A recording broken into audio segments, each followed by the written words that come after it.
নমস্কার বন্ধুরা, রিমিস ডেইলি লাইফে তোমাদের সকলকে স্বাগত জানিয়ে আজকের ভিডিও শুরু করছি। আজকে আমি, আমার বড় ননাস, আমার ভাগ্নি আমরা একটা নিমন্ত্রণের অনুষ্ঠানে যাচ্ছি।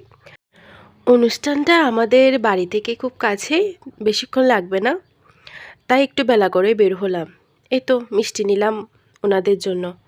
তারপর আমরা যাওয়ার পরে আমাদেরকে চা মিষ্টি খেতে দিল। চা মিষ্টি খেয়ে ভাত খাওয়ার সময়টা একটু দেরি হয়ে গেল, তাই ভাবলাম একটু আশেপাশে ঘুরে দেখি। দিদিদের সাথে একটু ছবি তুলে নিলাম, আমিও একটু তুললাম। এ তো খাওয়ার সময় হয়ে গেল।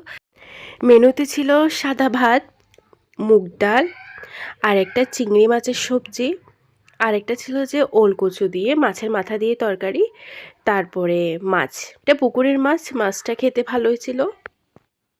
এরপর শেষ পাতে দিয়ে দিল পরমান্ন। খাওয়া দাওয়া শেষে সবাই একটু রোদে দাঁড়ালো। এই তো আমরাও চলে যাচ্ছি, অনেকটাই বেলা হয়ে গেল, সেজন্য। ভালো থেকো সবাই।